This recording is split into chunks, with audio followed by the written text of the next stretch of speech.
Hello, and welcome back to Mr. B Teaches History. Today we will examine the roles different political parties played in leading us to the Civil War. So let's get started. The Whig Party started as an opposition movement against President Andrew Jackson's Democratic Party, but starting with the expansion of the United States with the annexation of Texas, became a party that supported the abolition of slavery.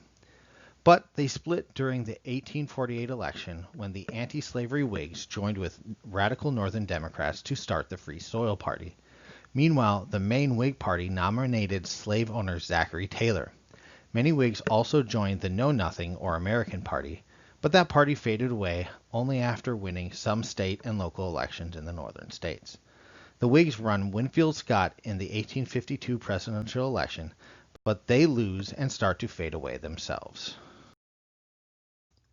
Leading up to the 1860 election, the Democrats were largely divided on regional lines. The Southern Radicals, known as Fire Eaters, opposed the front-runner Stephen A. Douglas and walked out.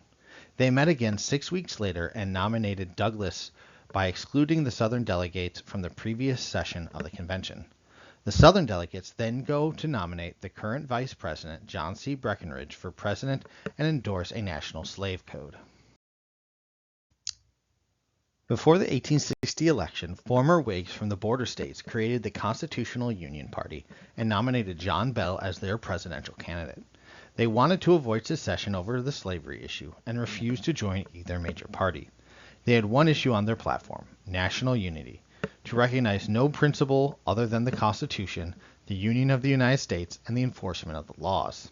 They did not win the election and worked unsuccessfully to prevent a civil war with the Crittenden Compromise and the 1861 Peace Conference. Their candidate Bell supported the Confederacy after the attack on Fort Sumter, but many stayed loyal to the Union throughout the Civil War. Opponents of the Kansas-Nebraska Act began to meet to establish the Republican Party in 1854. This new party included many former members of the Whigs, Free Soil, and some Northern Democrats. The main objective of the party is to prevent the spread of slavery into new territories.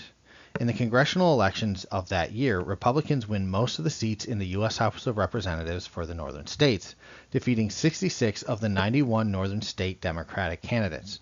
They nominate Western explorer John C. Fremont for president in 1856 and run on a crusade for free speech, free press, free soil, free men, Fremont and victory, but lose to Democratic James Buchanan, who thought a Fremont election would lead to a civil war. Another Republican would enter the ranks, though, and lead them to victory in 1860, Abraham Lincoln. But that's a story for another day. If you have any questions, comments, concerns, or clarifications you would like to make about this lecture, please leave a comment below. If you learned something new, please consider leaving a like. If you would like to receive notifications of more content like this, please consider subscribing and ringing the notification bell. If you would like to support this channel and creator financially, please check out the links in the description for merchandise or sites that will provide me direct financial support for the work of this channel. Thank you for your time and have a great day. Class dismissed.